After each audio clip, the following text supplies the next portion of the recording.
The military training range was alive with the constant rhythm of gunfire. Sergeant Jack Reynolds, fresh-faced and brimming with confidence, stood in front of his squad of Marines, all of them locked in a fierce but playful competition.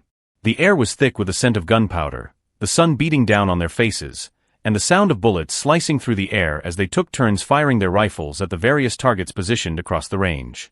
Reynolds thrived in moments like these. He was young, strong, and had a natural knack for leadership. He was the kind of Marine that others looked up to, the one who could always be counted on to crack a joke and lift morale. But today, as he exchanged laughs with his fellow Marines, his attention shifted to something unusual on the outskirts of the range. An elderly man, walking slowly but deliberately, approached the training grounds, his pace steady and unwavering. The man was holding an old Desert Eagle pistol, its once sleek frame now battered and worn, its finish scuffed and chipped. The weapon was wrapped with electrical tape, giving it an odd and almost comical appearance. It was a stark contrast to the high-tech military-grade firearms that the squad had been using. The sight of this old man holding such a weapon immediately sparked a ripple of laughter among the Marines. Reynolds, always quick to seize an opportunity to display his wit, was the first to speak. "Well, look at that," Reynolds called out, his voice dripping with sarcasm. "I guess the retirement home's running low on walkers and canes, huh? Someone should tell Grandpa here that his weapon's a little out of date." The young Marines chuckled, some louder than others, as they all eyed the elderly man with thinly veiled amusement. The Desert Eagle looked more like something out of a museum than a modern weapon capable of serious use.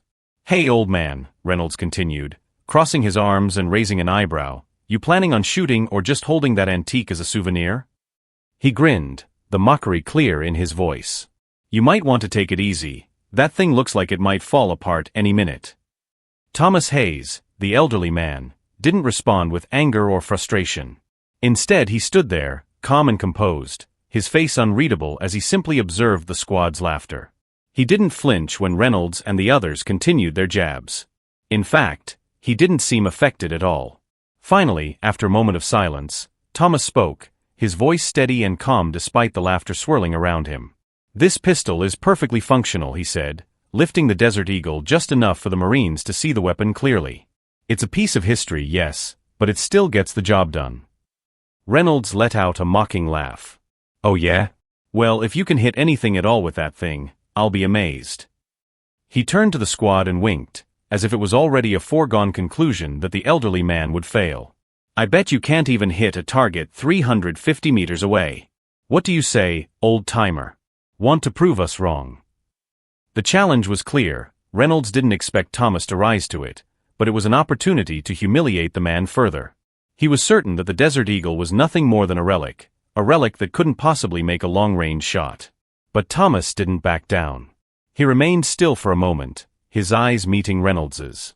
Then, without the slightest hesitation, he spoke again. "I was invited here for the long-range portion of this training," Thomas said softly, his tone carrying a quiet confidence. "I'll take that shot." Reynolds laughed, his voice thick with ridicule. "You think you can actually hit something 350 meters out with that thing? That old weapon? You're out of your mind, Grandpa." The Marines were all watching now, their smirks slowly fading into expressions of curiosity. It was clear that they didn't expect Thomas to succeed, but the moment had taken a new turn. Now Reynolds wasn't just mocking an old man, he was setting up a spectacle that, he believed, would end with a fail. He was certain Thomas would embarrass himself. And in the process, Reynolds would come out the victor, his smugness and youthful confidence intact. But just as Reynolds opened his mouth to say something else, a voice cut through the air, deep, authoritative and commanding. "Sergeant Reynolds," the voice boomed. "What's going on here?" The squad turned quickly, and the playful atmosphere instantly vanished. Standing at the edge of the range, the figure of General William Carter, the base commander, appeared, his sharp gaze cutting through the Marines.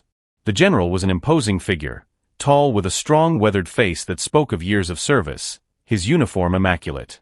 Sergeant Reynolds snapped to attention and saluted, his previous bravado now replaced with uncertainty. "Sir," he said, his voice suddenly more respectful. "I was just having some fun with this man." The general's gaze moved to Thomas Hayes, and for a moment, there was a noticeable shift in the air. The mocking laughter from the Marines died down completely as the general turned toward Thomas, offering a sharp salute of his own. The Marines were silent now, no one daring to make a sound. "Master Gunnery Sergeant Thomas Hayes," General Carter said, his voice now holding a note of deep respect. "It's an honor to have you here today." The transformation in the room was instant. The Marines, once so full of laughter and confidence, now stood at attention, their faces filled with confusion and awe. Reynolds blinked, his face paling as the realization hit him. He had no idea who Thomas Hayes was. "Master Gunnery Sergeant Hayes," General Carter continued, his tone now filled with reverence, "is a decorated veteran of force reconnaissance. He's been on more missions than you can count and has served this country with distinction for decades." The general paused, his eyes narrowing as he turned to Reynolds. "That Desert Eagle you're mocking, Sergeant, is no ordinary weapon. It's a custom-built piece of equipment, designed by Master Gunnery Sergeant Hayes himself." The Marines stood in stunned silence. Reynolds's mouth went dry, and he looked at Thomas with a newfound sense of awe and trepidation. The laughter from before seemed distant now, replaced by a deep respect that was almost palpable in the air. General Carter wasn't done yet. "That weapon," he continued, "is capable of long-range precision, something only a select few are skilled enough to use. And Master Gunnery Sergeant Hayes is one of those people." The general turned to face the Marines. "You do well to remember the caliber of men who have served before you. And perhaps you should learn to show respect for the experience and wisdom that comes with that service." The weight of the words hung in the air, and for the first time, Reynolds felt the sting of humility. The general turned back to Thomas, his expression softening. "If you're willing, Master Gunnery Sergeant, we would be honored to see you make a shot at a target we've set up." There was no hesitation in Thomas's eyes. He nodded slowly, his face remaining calm as ever. "Let's see if I can still hit it," he said quietly. The challenge was set. The entire squad was now silent, their eyes wide with anticipation. As Thomas walked toward the range, all they could do was watch, their curiosity piqued, wondering just how far this old man could truly go. The scene had shifted dramatically. What had started as a mockery of an old man holding an outdated weapon had transformed into something much more profound. The squad of Marines, their confidence shaken, stood in silence, watching the elderly man walk toward the firing line with the same calm and deliberate pace as he had entered the range. Sergeant Reynolds, once brimming with bravado, stood frozen, his salute still sharp, his mind racing with the realization that he had just mocked someone far more accomplished than he had ever imagined. General Carter stood beside him, his gaze unwavering as he watched Thomas Hayes approach the range. "Sergeant Reynolds," the general spoke, his voice low but firm, "you may want to take a seat and pay attention. This is a lesson you won't forget." Reynolds glanced at the general, his face a mix of confusion, embarrassment, and reluctant respect. He moved to the side, suddenly feeling smaller than he ever had before. The others in the squad were doing the same, their usual camaraderie replaced by an awkward, uncertain silence. All eyes were now on Thomas Hayes, the man they had laughed at, the man they had thought was a joke. Thomas reached the line, where a set of distant targets had been placed at varying distances. The 350-meter target, which had been the focus of Reynolds's earlier mockery, now seemed like a mere warm-up compared to the challenge the general had just proposed. The real target, the one that would test Thomas's true skill, was set 3,300 meters away. Thomas stood at the line, his posture relaxed but focused. He set down the Desert Eagle gently, carefully, as though it were a sacred item. For a moment, there was only the faint hum of the wind, the far-off sound of gunfire from other parts of the range. He wasn't in a rush. There was no panic, no grandiose showmanship. He took a slow, steady breath, his eyes scanning the target in the distance. Reynolds, his curiosity overcoming his pride, stepped closer to the edge of the firing range, craning his neck to get a better look. The rest of the squad followed suit, drawn in by the undeniable presence of the man before them. They had never seen a Marine behave with such stillness before a challenge. General Carter, who had positioned himself slightly to the side, kept his eyes locked on Thomas. He seemed to have no doubt that the shot would be taken with precision, even if the others were still skeptical.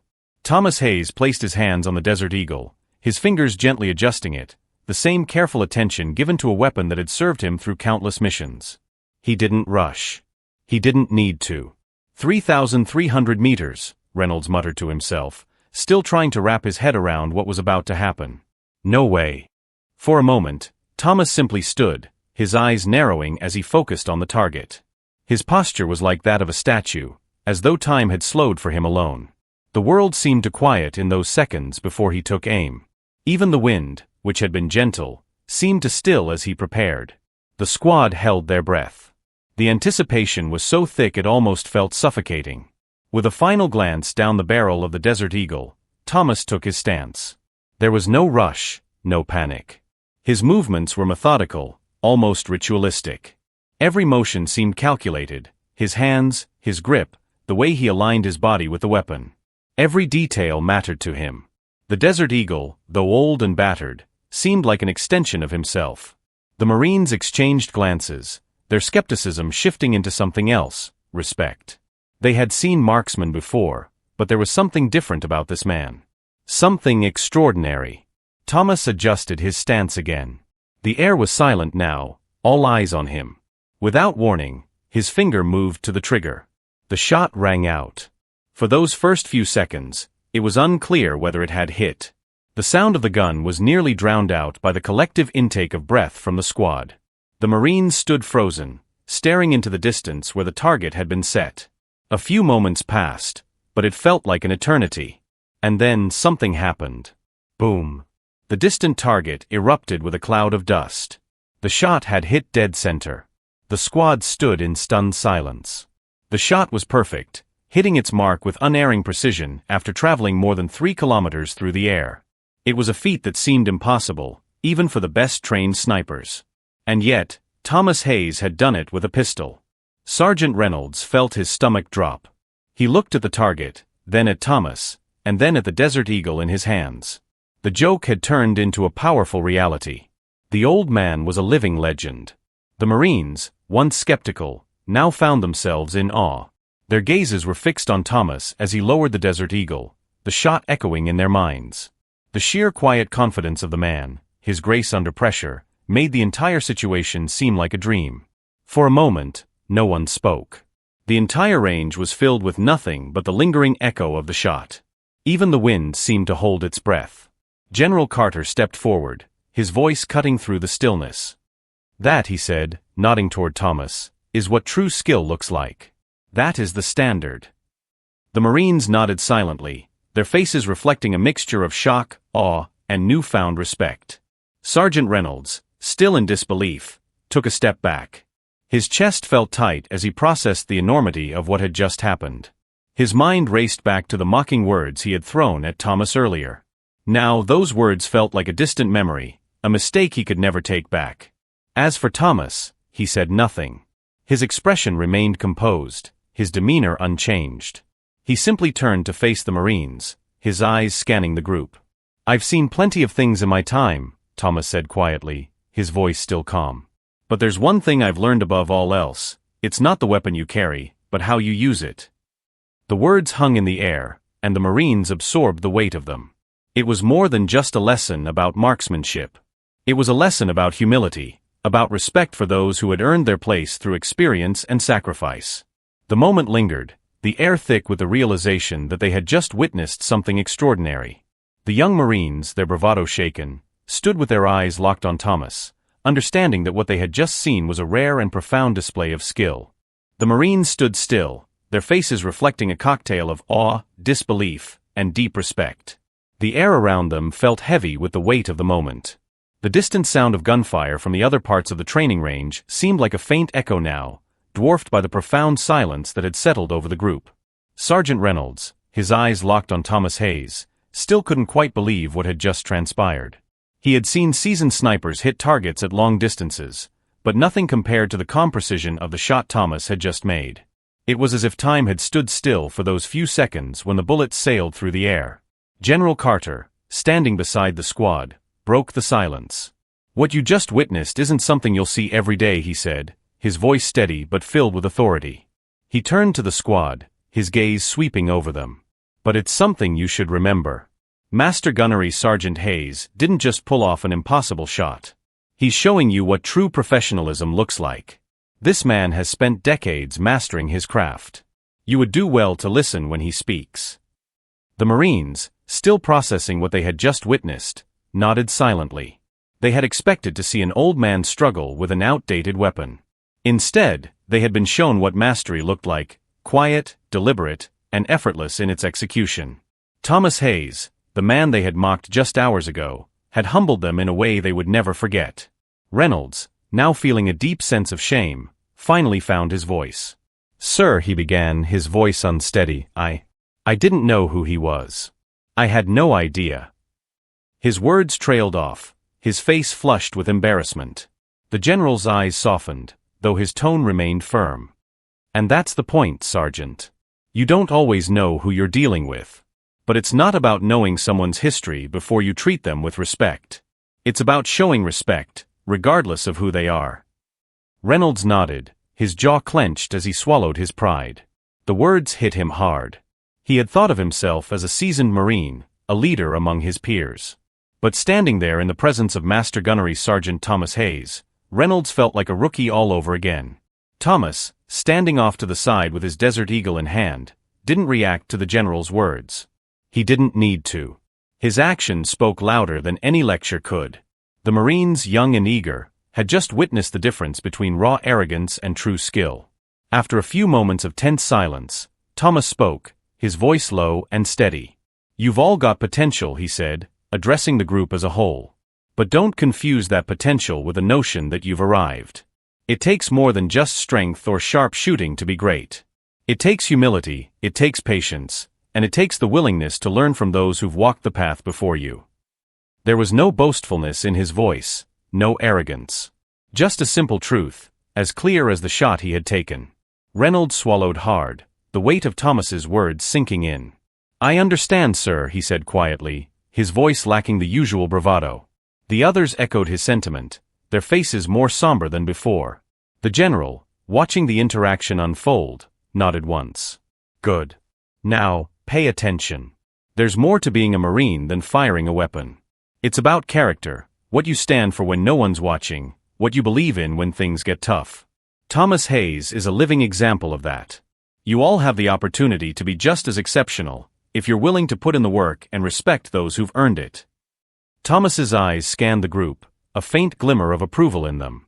He didn't need to say more, his actions had already spoken volumes. The Marines, for the first time that day, stood not just in silence, but in reflection. Their laughter, their youthful arrogance, had been replaced with something deeper, a respect that ran much deeper than the surface.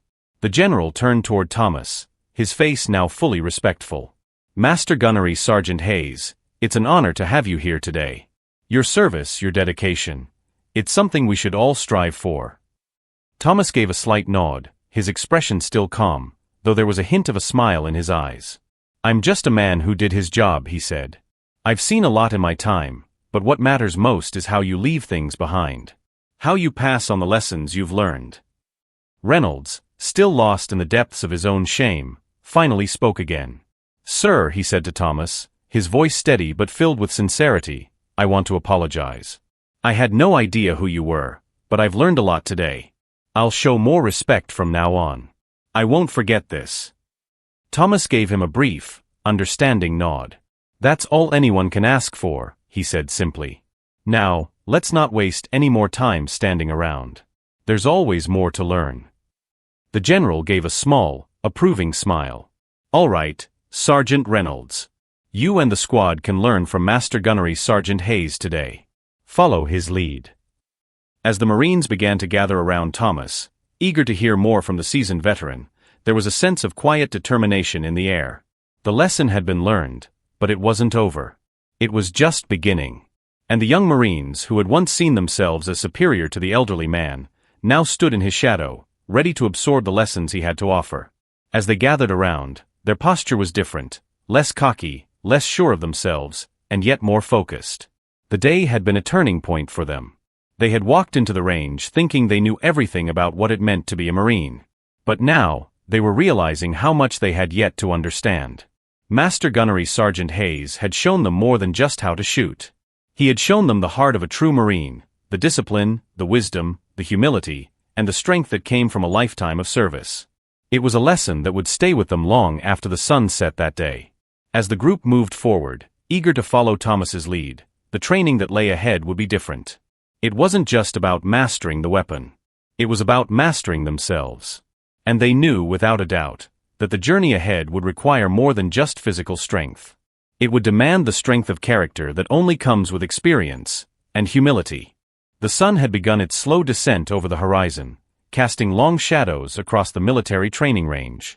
The day was winding down, but for the Marines gathered around Master Gunnery Sergeant Thomas Hayes, it felt as if a new chapter of their training was just beginning. The initial shock of Thomas's extraordinary shot was still fresh in their minds, but now they were ready to learn more from the man who had humbled them so thoroughly. Sergeant Reynolds, once brimming with youthful arrogance, now stood among his squadmates with a newfound sense of respect. He had always thought of himself as a good Marine, a leader who knew the ropes, but today, he had been shown that there was much more to being a leader than firing a weapon or shouting orders. He felt the weight of humility settling in, not as a burden, but as a foundation for something greater. The old man had taught him something he couldn't have learned from any training manual.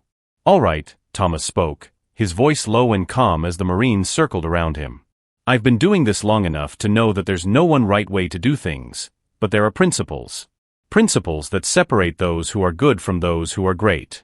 If you're willing to listen, I'll show you how to be better, not just in shooting, but in everything you do." The Marines were silent, their full attention fixed on Thomas.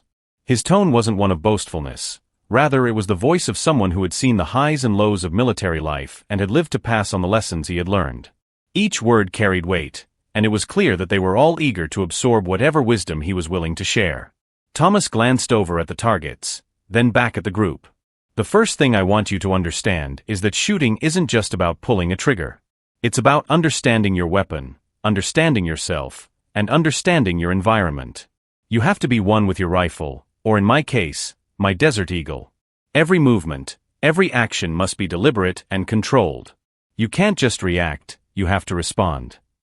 Reynolds, his mind now working to catch up with the weight of Thomas's words, nodded slowly. The younger Marines were beginning to sense the difference between what they had been taught and what Thomas was now offering. Thomas's words were simple, but they resonated deeply. The lessons he spoke of weren't just about technical skills or shooting precision. They were about mental discipline, awareness, and self-control. Skills that made you not just a better Marine, but a better person. "Now, I'm not going to stand here and lecture you about every little technique," Thomas continued. "What I will say is this: never stop learning. You have to be humble enough to recognize when you don't know something and smart enough to seek it out. It's easy to think you've got it all figured out, but let me tell you, once you think that way, you start going downhill real fast. I've seen it happen to the best of them." Thomas paused, his eyes scanning the group. It's the same with any skill, any job, and even life itself. If you stop adapting, you stop growing. And that's when the world starts passing you by. The Marines, especially Reynolds, felt the weight of those words. It was as if Thomas wasn't just talking to them as soldiers, but as human beings. Adapting, learning, and growing, these were lessons that transcended the battlefield. They applied to every aspect of their lives, both as Marines and as men. General Carter, who had been quietly observing the exchange, spoke up from the side. "Pay attention, Sergeant Reynolds," he said, his voice firm but not unkind. "Master Gunnery Sergeant Hayes isn't just talking about marksmanship. He's talking about the kind of man you need to be if you want to make a difference in this world. It's about character. It's about integrity. And it's about never settling for good enough." Reynolds looked over at the general, his expression thoughtful. Good enough. He had lived his life believing that he was enough, that his skill and confidence were what mattered. But now, standing in the presence of Master Gunnery Sergeant Hayes, he realized how wrong he had been. There was so much more to it than that. Thomas looked around at the Marines, his gaze steady and sure. "I know you all are here because you want to be the best," he said. "But let me make something clear. The best aren't the ones who talk the loudest, who shoot the fastest, or who can make the most noise. The best are the ones who lead by example. The best are the ones who inspire respect, not demand it." His words rang out, sharp and clear. The Marines stood straighter now, absorbing the truth in every syllable. They understood that being a Marine was about more than just skills with weapons. It was about being better in every aspect of life, being someone who others could look up to and rely on. "Now," Thomas continued, "we're going to run through some drills. I'm not going to give you a walk in the park, but I am going to challenge you. You're going to learn, but you're also going to be uncomfortable. If you're not uncomfortable, you're not growing. Reynolds and the others exchanged glances. They were ready. The earlier cockiness had faded, replaced by a deep resolve to prove themselves, to prove that they could live up to the example that Thomas had set. The general stepped forward and nodded to Thomas. "Take them through the paces, Master Gunnery Sergeant. They need it." Thomas smiled, the faintest trace of a grin crossing his face. "All right," he said, "let's get to work." What followed was a series of drills, grueling, precise, and unforgiving. Thomas had them run through target practice at varying distances, forcing each Marine to adjust their stances, control their breathing, and focus on their surroundings. But these weren't just drills about shooting. They were about patience, discipline, and mental clarity. It wasn't enough to just pull the trigger. Every shot had to be calculated, deliberate, and focused. For Sergeant Reynolds, the physical challenges of the drills weren't what pushed him the most. It was the mental battle, learning to calm the nerves, to control the emotions, to shut out the distractions that crowded his mind. Every mistake felt amplified, but every success felt like a hard-earned victory. As the day wore on and the sun began to set, the Marines were exhausted but focused. They had given everything they had, and Thomas had demanded even more. But they felt something inside them had shifted. They weren't the same Marines that had stepped onto the range earlier that morning. They had been tested, challenged, and most importantly, they had been taught. Thomas stood at the back of the group, watching them silently. He didn't need to say much anymore. They had begun to understand. They had begun to grasp the real meaning of what it meant to be great. And Sergeant Reynolds, as he wiped the sweat from his brow, knew without a doubt that the journey ahead would be much longer and harder than he had ever imagined. But it would also be the most rewarding one of his life. As the last traces of sunlight disappeared over the horizon, the Marines gathered their gear, their bodies aching from the relentless drills of the day. Despite their exhaustion, there was a newfound sense of pride in their movements. They weren't just tired from physical exertion, they were tired from a shift in perspective, a shift that would change the way they approached everything from now on. Sergeant Reynolds, still wiping sweat from his brow, stood at the edge of the range, his mind racing. The drills had pushed him in ways he hadn't thought possible. He had been so sure of his own skills before, so certain of his ability to lead and outshine his peers. But today, Master Gunnery Sergeant Thomas Hayes had shown him what it truly meant to be exceptional. It wasn't just about speed or precision, it was about discipline, humility, and understanding the deeper truths of leadership. Thomas stood a few paces away, leaning against a nearby target stand, his Desert Eagle holstered at his side. The old man's posture was relaxed, as though the day's intensity hadn't fazed him at all. He watched the Marines as they packed up their gear, his expression thoughtful but pleased. Reynolds walked over, the others following suit. There was an air of quiet reverence around Thomas now, as if they were standing in the presence of something far greater than just a man with an old weapon. They had seen what he was capable of on the range, but more importantly, they had seen the qualities that made him a true leader. A leader who inspired respect without demanding it, who showed strength through his calm, deliberate actions, not through forceful words or arrogance. Thomas turned to face them as they gathered around, his eyes scanning each of their faces. "You've done well today," he said, his voice steady and sure. "You all showed improvement, and you all learned something about yourselves. But the real test isn't what you've done today. The real test is what you do tomorrow. It's about whether you keep pushing, whether you keep learning, whether you keep growing." Reynolds took a deep breath, the weight of those words sinking in. He had expected today's training to be about technique, about sharpening his skills. But it had been about so much more than that. It had been about character, about becoming the kind of person and Marine who could be relied upon when the time came. "I've spent a lot of years training," Thomas continued, "and I've seen the best of the best, and the worst of the worst. The ones who rise to the top aren't necessarily the ones who have the best skills or the most talent. They're the ones who have the right mindset. The ones who know when to listen, when to lead, and when to step back. The ones who understand that being great isn't about individual glory, it's about lifting others up with you." The Marines stood still, absorbing every word. General Carter, who had been observing the entire exchange from the sidelines, stepped forward. His expression was proud, but his tone was serious.